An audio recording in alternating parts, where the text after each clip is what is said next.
Hi guys, how are you? Yeah? So, welcome to Intersection. My name is Chen. I'm one of the folks that works here at Intersection. I'd like to see you raise a hand whose first time it is to our home at Intersection. Have you guys been to our old place on Valencia Street in the Mission? Or first time to Intersection, period? Well, welcome. Hopefully this is first of many, many times. Intersection, we're one of the country's oldest nonprofit alternative art spaces. We celebrate our 50th anniversary in 2015. It's a multidisciplinary organization. We support, develop, produce, and present works in theater, literature, jazz, visual arts. We also physically sponsor and incubate about 130 different small arts projects throughout the Bay Area. Small dance companies, small film festivals that are either looking to get their own 501c3 nonprofit status or just don't even want to have anything to deal with it, but want to have the same benefits of actually having nonprofit status. So we work in a really wide network across the Bay Area. This is a new home for us. You are indeed inside the San Francisco Chronicle building, which is a really interesting relationship to the subject of this show, Broadsides. We moved here about roughly a year and a half ago, and we're part of this larger development project that's going to be happening downtown here at the 5th and Mission corner. This is phase one of this project. So it is the San Francisco Chronicle building. You are sitting in what was formerly finance and administration for the newspaper. But as many newspapers across the country are just trying to figure out how to survive in the 21st century, they went from all 3 floors to 2 floors. Now they're only on the top 3rd floor. So there's close to 50,000 square feet of usable space in the first 2 floors here. And this is what Intersection came down here for, is to basically repopulate it and retransform the purpose of this building into a campus of innovation. We are the only art-specific organization here, but we have a number of different partners all across different sectors. Entrepreneurial business development. There's this really great company across the way called Job Rooster, which is job opportunities via text messaging, because still 30 to 40% of Americans don't have home computers. So if you're working 2 jobs supporting a family of 4, are you going to find a better job opportunity to be able to continue supporting yourself? Even the old school phones still get the regular text.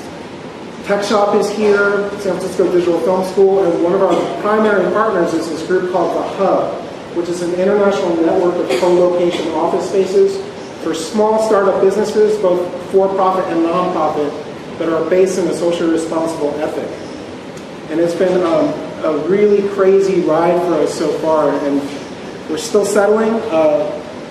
I will open this door after the reading in case anyone wants to look at our other main space. It's a flexible multi-use space that we do performances in, that we will be doing music in. It's our office space, and that's where we do a lot of our workshops. If we haven't shown anybody that. So, welcome to the first of 2 readings for Broadside Attractions, Vanquished Terrains. To let you know a little bit about what this project is all about. Can anybody tell me what a broadside is, except for the artists and writers in the show? Any volunteers? No? Yeah? Page on the wall. Yeah, that's pretty much it. Broadsides have been defined as a large sheet of paper printed only on one side, multiple editions that were meant to be ephemeral, disposable, and pretty much repasted up throughout public squares. Because how would you get your information before, let's go backwards, before the internet, before the magazine, before the newspaper, before the pamphlet? How would you get information? The Chronicle only started printing in 1865. The New York Times only started printing in 1853. If you're a citizen of the United States for the first 100 years of its existence, how would you get your information?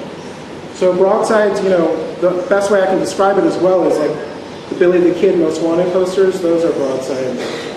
But broadsides these days take a lot of different forms.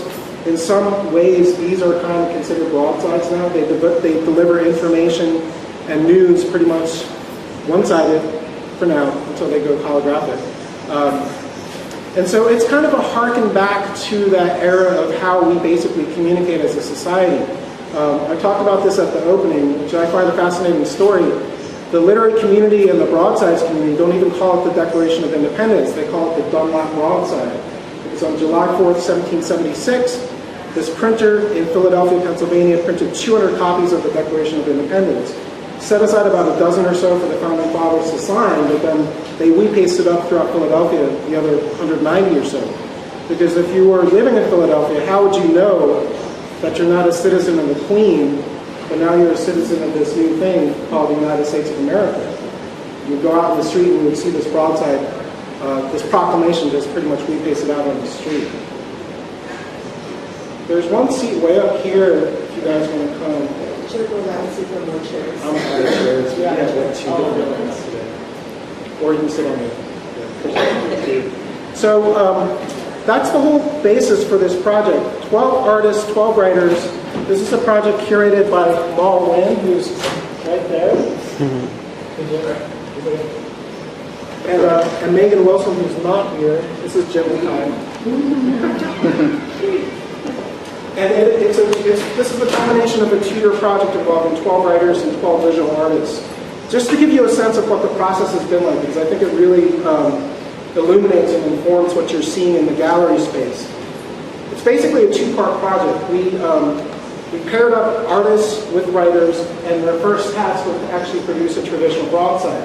These were printed by Lisa Rappaport and Littoral Press, this really small independent press in West Oakland. Traditional letterpress, although we use polymer plates, it's the same relief style printing. The artist initially gave the writer 3 sources of inspirational material: a movie, a piece of music, and a location, whatever they may be. Ozu, which is one of my favorite Japanese directors, or, let's see, Philip Glass piece and Joshua Tree would be like my 3, for example. The writer was then charged to write a piece in response to those 3 sources of information, and then the writer then gave that writing to the artist, who was charged to create a visual illustration that could depict or further illuminate what the writing was about. So that's stage 1. Stage 2 is we ask the artist and writer teams to revisit the same ideas and concepts and themes, but not be restricted in terms of dimension or media. Make it again, but use whatever you feel like using. Paint, sculpture, video. So this is the culmination of it. Every artist and writer team's works is set side by side, pair by pair, so you can really get a good relationship between what the writing on the traditional broadside was, the image, and then what a further kind of 21st century reinterpretation of those are like within the piece itself.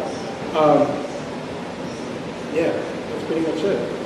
A little sales pitch: broadsides are for sale, as is most of the work in the show is for sale. And we're scheduling this Saturday and also next Saturday as a way to be able to give a further platform for the writers, because I think the artists had a much more better chance to really fully explore what their aesthetic and what their vision is by having these 2 pieces side by side. So we're giving a great chance for the writers to be able to share their work. I'm not going to be doing bios and such because all the writers are here. You can easily talk to them about where they studied, where they published. As well, all their bio information is on these wall labels. And one other thing I wanted to quickly point out, if anybody has a smartphone, and if you've got a barcode reader or a QR reader, a QR is a quick response code, those really crazy squares that has all these pixels on them. We've actually uploaded all the source information as well, so you can actually just look at what inspired the artists and writers on their phones, so you can get a sense of what their physical response has been like. I think that's it. We've got 7 writers on board for you today. Well, maybe we'll have a little break. I'll gauge it out to see how you guys feel after 3. Yeah. Okay, so first up, we've got Hugh Ben Steinberg, and come on up. Yay!